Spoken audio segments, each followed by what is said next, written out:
The banking house of André Fauvel, number 87 Rue de Provence, is an important establishment, and, owing to its large force of clerks, presents very much the appearance of a government department.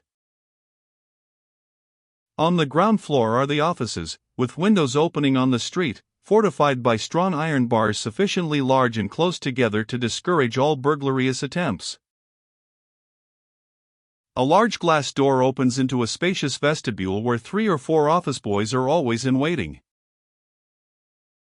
On the right are the rooms to which the public is admitted, and from which a narrow passage leads to the principal cash room. The offices of the corresponding clerk, bookkeeper, and general accounts are on the left. At the farther end is a small court on which open 7 or 8 little wicket doors. These are kept closed, except on certain days when notes are due, and then they are indispensable. M. Fauvel's private office is on the first floor over the offices, and leads into his elegant private apartments. This private office communicates directly with the bank by means of a narrow staircase, which opens into the room occupied by the head cashier.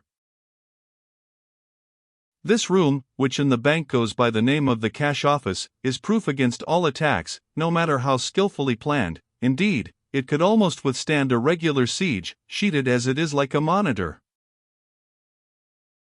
The doors, and the partition where the wicket door is cut, are covered with thick sheets of iron, and a heavy grating protects the fireplace. Fastened in the wall by enormous iron clamps is a safe, a formidable and fantastic piece of furniture, calculated to fill with envy the poor devil who easily carries his fortune in a pocketbook. This safe, which is considered the masterpiece of the firm of Becquot, is 6 feet in height and 4.5 in width, made entirely of wrought iron, with triple sides, and divided into isolated compartments in case of fire. The safe is opened by an odd little key, which is, however, the least important part of the mechanism. 5 movable steel buttons, upon which are engraved all the letters of the alphabet, constitute the real power of this ingenious safe. Before inserting the key into the lock, the letters on the buttons must be in the exact position in which they were placed when the safe was locked. In M. Fauvel's bank, as everywhere, the safe was always closed with a word that was changed from time to time. This word was known only to the head of the bank and the cashier, each of whom had also a key to the safe. In a fortress like this, a person could deposit more diamonds than the Duke of Brunswick's, and sleep well assured of their safety. But one danger seemed to threaten, that of forgetting the secret word which was the "open sesame" of the safe. On the morning of the 28th of February, the bank clerks were all busy at their various desks, about 9:30 o'clock, when a middle-aged man of dark complexion and military air, clad in deep mourning, appeared in the office adjoining the safe, and announced to the 5 or 6 employees present his desire to see the cashier. He was told that the cashier had not yet come, and his attention was called to a placard in the entry, which stated that the cash room was opened at 10 o'clock. This reply seemed to disconcert and annoy the newcomer. "I expected," he said, in a tone of cool impertinence, "to find someone here ready to attend to my business. I explained the matter to M. Fauvel yesterday. I am Count Louis de Clamarin, an iron manufacturer at Oloron, and have come to draw 300,000 francs deposited in this bank by my late brother, whose heir I am. It is surprising that no direction was given about it." Neither the title of the noble manufacturer, nor his explanations, appeared to have the slightest effect upon the clerks. "The cashier has not yet arrived," they repeated, "and we can do nothing for you." "Then conduct me to M. Fauvel." There was a moment's hesitation, then a clerk named Cavallon, who was writing near a window, said, "The chief is always out at this hour." "Then I will call again," replied M. de Clamarin. And he walked out, as he had entered, without saying good morning, or even touching his hat. Not very polite, that customer, said little Cavellon, but he will soon be settled, for here comes Prosper. Prosper Bertamy, head cashier of Fauvel's banking house, was a tall, handsome man, of about 30, with fair hair and large dark blue eyes, fastidiously neat, and dressed in the height of fashion. He would have been very prepossessing but for a cold, reserved English-like manner, and a certain air of self-sufficiency which spoiled his naturally bright, open countenance. "Ah, here you are," cried Cavellon, "someone has just been asking for you." "Who? An iron manufacturer, was it not?" "Exactly." "Well, he will come back again. Knowing that I would get here late this morning, I made all my arrangements yesterday." Prosper had unlocked his office door, and, as he finished speaking, entered, and closed it behind him. "Good," exclaimed one of the clerks, "there is a man who never lets anything disturb him. The chief has quarreled with him 20 times for always coming too late, and his remonstrances have no more effect upon him than a breath of wind. And very right, too, he knows he can get anything he wants out of the chief. Besides, how could he come any sooner? A man who sits up all night, and leads a fast life, doesn't feel like going to work early in the morning. Did you notice how very pale he looked when he came in? He must have been playing heavily again. Couturier says he lost 15,000 francs at a sitting last week." "His work is none the worse done for all that," interrupted Cavellon. "If you were in his place." He stopped short. The cashroom door suddenly opened, and the cashier appeared before them with tottering step and a wild, haggard look on his ashy face. "Robbed," he gasped out. "I have been robbed." Prosper's horrified expression, his hollow voice and trembling limbs, betrayed such fearful suffering that the clerks jumped up from their desks and ran toward him. He almost dropped into their arms, he was sick and faint, and fell into a chair.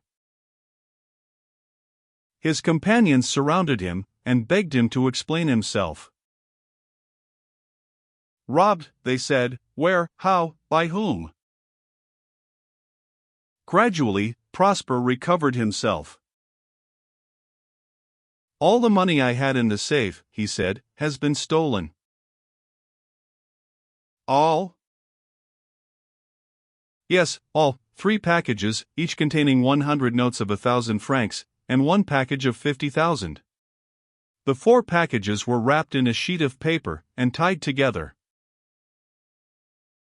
With the rapidity of lightning, the news of the robbery spread throughout the banking house, and the room was soon filled with curious listeners. "Tell us, Prosper," said young Cavellon, "did you find the safe broken open?" "No, it is just as I left it." "Well then, how, why?" "Yesterday I put 350,000 francs in the safe, and this morning they are gone." All were silent except one old clerk, who did not seem to share the general consternation.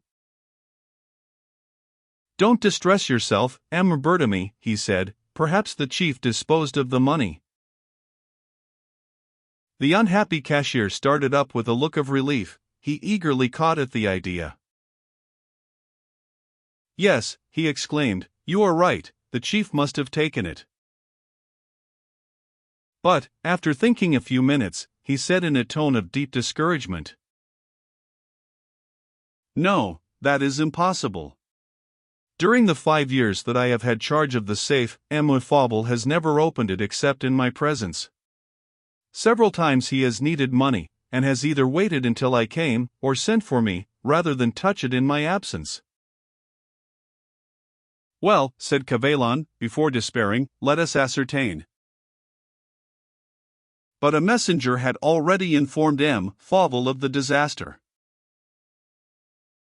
As Cavellon was about to go in quest of him, he entered the room.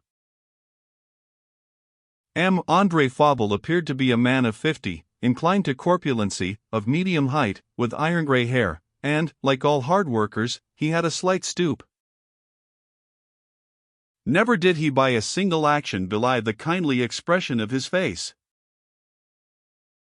He had a frank air, a lively, intelligent eye, and large, red lips.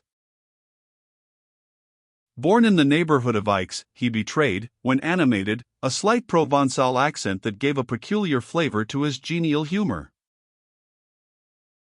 The news of the robbery had extremely agitated him, for his usually florid face was now quite pale. "What is this I hear? What has happened?" he said to the clerks, who respectfully stood aside when he entered the room. The sound of Emile Fauvel's voice inspired the cashier with the factitious energy of a great crisis. The dreaded and decisive moment had come. He arose, and advanced toward his chief. "Monsieur," he began, "having, as you know, a payment to make this morning, I yesterday drew from the Bank of France 350,000 francs. "Why yesterday, monsieur?" interrupted the banker. "I think I have 100 times ordered you to wait until the day of the payment." "I know it, monsieur, and I did wrong to disobey you. But the evil is done. Yesterday evening I locked the money up, it has disappeared, and yet the safe has not been broken open." "You must be mad," exclaimed Emile Fauvel. "You are dreaming." These few words destroyed all hope, but the very horror of the situation gave Prosper, not the coolness of a matured resolution, but that sort of stupid, stolid indifference which often results from unexpected catastrophes. It was with apparent calmness that he replied,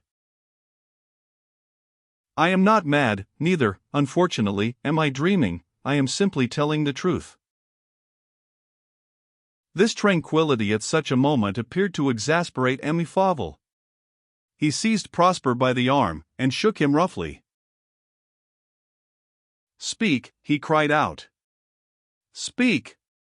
Who do you pretend to say opened the safe? Answer me." "I cannot say. No one but you and I knew the secret word. No one but you and myself had keys." This was a formal accusation, at least, all the auditors present so understood it.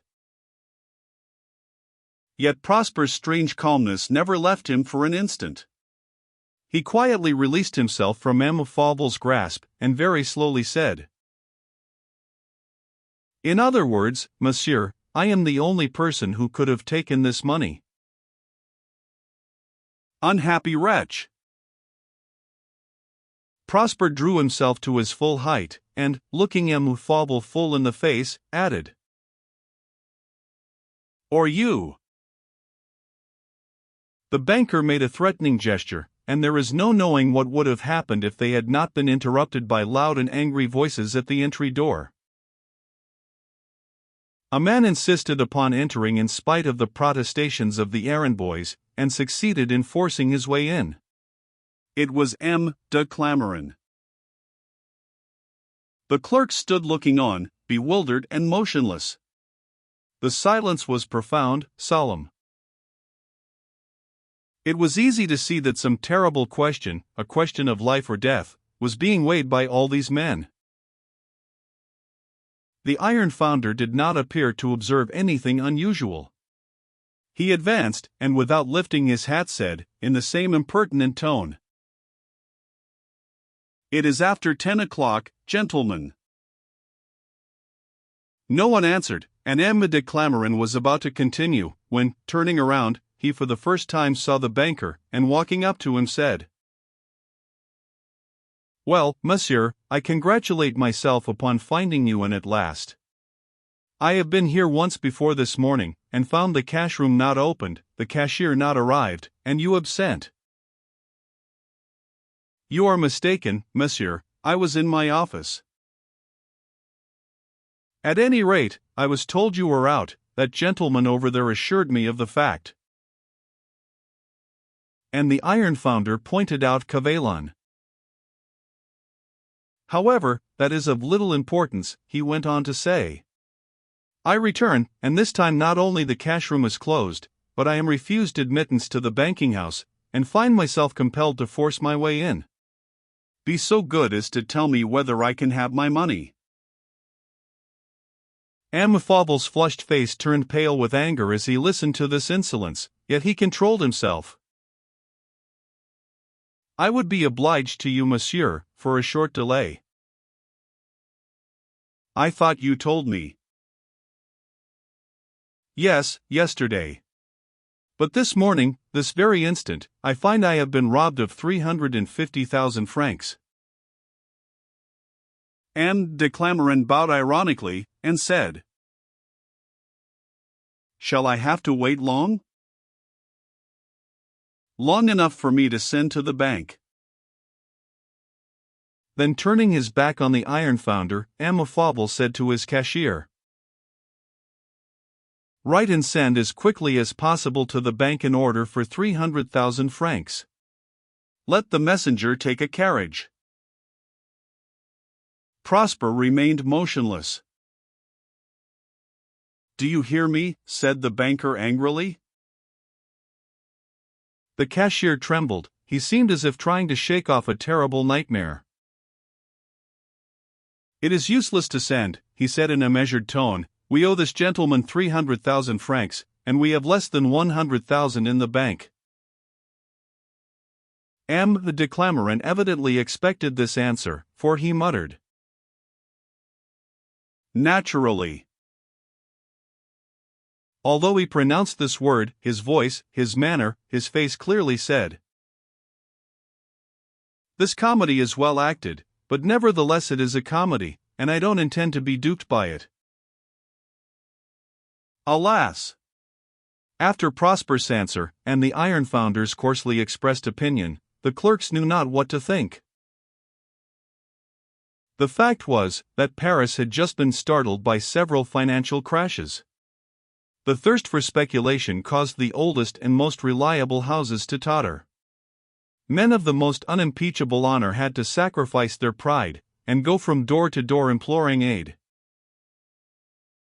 Credit, that rare bird of security and peace, rested with none, but stood with upraised wings, ready to fly off at the first rumor of suspicion. Therefore this idea of a comedy arranged beforehand between the banker and his cashier might readily occur to the minds of people who, if not suspicious, were at least aware of all the expedients resorted to by speculators in order to gain time, which with them often meant salvation. M. Fauvel had had too much experience not to instantly divine the impression produced by Prosper's answer. He read the most mortifying doubt on the faces around him. Oh! Don't be alarmed, monsieur, said he to M. de Clameren, this house has other resources. Be kind enough to await my return. He left the room, went up the narrow steps leading to his study, and in a few minutes returned, holding in his hand a letter and a bundle of securities. Here, quick, couturier, he said to one of his clerks, take my carriage, which is waiting at the door, and go with monsieur to M. de Rothschild's. Hand him this letter and these securities. In exchange, you will receive 300,000 francs, which you will hand to this gentleman. The iron founder was visibly disappointed. He seemed desirous of apologizing for his impertinence. I assure you, monsieur, that I had no intention of giving offense. Our relations, for some years, have been such that I hope. Enough, monsieur, interrupted the banker, I desire no apologies. In business, friendship counts for nothing. I owe you money, I am not ready to pay, you are pressing, you have a perfect right to demand what is your own. Follow my clerk, he will pay you your money. Then he turned to his clerks who stood curiously gazing on, and said, As for you, gentlemen, be kind enough to resume your desks. In an instant the room was cleared of everyone except the clerks who belonged there, and they sat at their desks with their noses almost touching the paper before them, as if too absorbed in their work to think of anything else. Still excited by the events so rapidly succeeding each other, Andre Fauvel walked up and down the room with quick, nervous steps, occasionally uttering some low exclamation. Prosper remained leaning against the door, with pale face and fixed eyes, looking as if he had lost the faculty of thinking. Finally the banker, after a long silence, stopped short before Prosper. He had determined upon the line of conduct he would pursue. "We must have an explanation," he said. "Let us go into your office." The cashier mechanically obeyed without a word, and his chief followed him, taking the precaution to close the door after him. The cashroom bore no evidences of a successful burglary. Everything was in perfect order, not even a paper was misplaced. The safe was open, and on the top shelf lay several rouleaux of gold, overlooked or disdained by the thieves. Fauvel, without troubling himself to examine anything, took a seat, and ordered his cashier to do the same. He had entirely recovered his equanimity, and his countenance wore its usual kind expression. "Now that we are alone, Prosper," he said, "have you nothing to tell me?" The cashier started, as if surprised at the question. "Nothing, monsieur, that I have not already told you." "What, nothing? Do you persist in asserting a fable so absurd and ridiculous that no one can possibly believe it? It is folly. Confide in me, it is your only chance of salvation. I am your employer, it is true, but I am before and above all your friend, your best and truest friend. I cannot forget that in this very room, 15 years ago, you were entrusted to me by your father, and ever since that day have I had cause to congratulate myself on possessing so faithful and efficient a clerk. Yes, it is 15 years since you came to me. I was then just commencing the foundation of my fortune. You have seen it gradually grow, step by step, from almost nothing to its present height. As my wealth increased, I endeavored to better your condition, you, who, although so young, are the oldest of my clerks. At each inventory of my fortune, I increased your salary." Never had Prosper heard him express himself in so feeling and paternal a manner. Prosper was silent with astonishment. "Answer," pursued Emile Fauvel, "have I not always been like a father to you? From the first day, my house has been open to you, you were treated as a member of my family, Madeleine and my sons looked upon you as a brother. But you grew weary of this peaceful life. One day, a year ago, you suddenly began to shun us, and since then." The memories of the past thus evoked by the banker seemed too much for the unhappy cashier. He buried his face in his hands, and wept bitterly. "A man can confide everything to his father without fear of being harshly judged," resumed Emile Fauvel. "A father not only pardons, he forgets. Do I not know the terrible temptations that beset a young man in a city like Paris? There are some inordinate desires before which the firmest principles must give way, and which so pervert our moral sense as to render us incapable of judging between right and wrong. Speak, Prosper, speak. What do you wish me to say?" "The truth. When an honorable man yields, in an hour of weakness, to temptation, his first step toward atonement is confession. Say to me, yes, I have been tempted, dazzled, the sight of these piles of gold turned my brain. I am young, I have passions."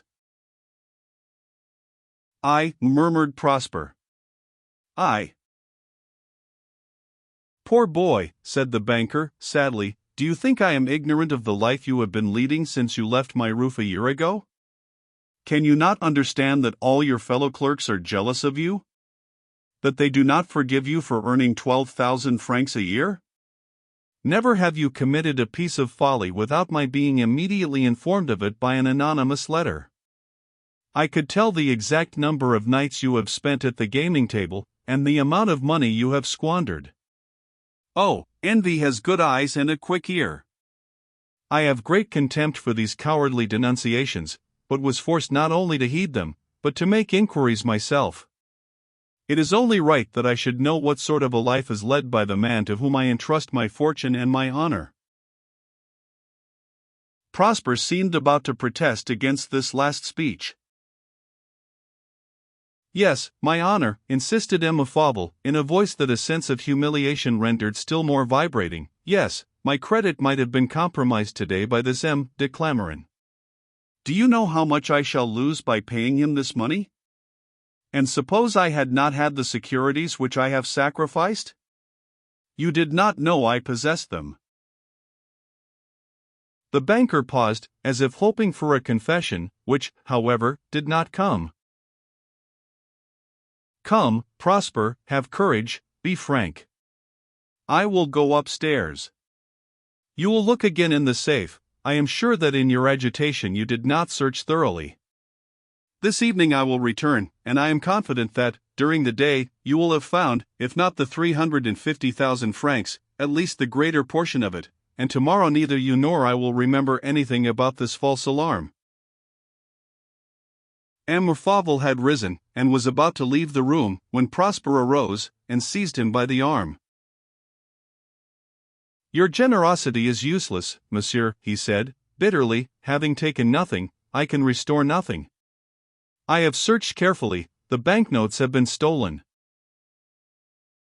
But by whom, poor fool? By whom? By all that is sacred, I swear that it was not by me. The banker's face turned crimson. Miserable wretch, cried he, do you mean to say that I took the money? Prosper bowed his head, and did not answer. Ah! It is thus, then, said Emile Fauvel, unable to contain himself any longer. And you dare. Then, between you and me, M. Prosper Bertamy, justice shall decide. God is my witness that I have done all I could to save you. You will have yourself to thank for what follows. I have sent for the commissary of police, he must be waiting in my study. Shall I call him down? Prosper, with the fearful resignation of a man who abandons himself, replied, in a stifled voice. Do as you will. The banker was near the door, which he opened, and, after giving the cashier a last searching look, said to an office boy, Anselm, ask the commissary of police to step down.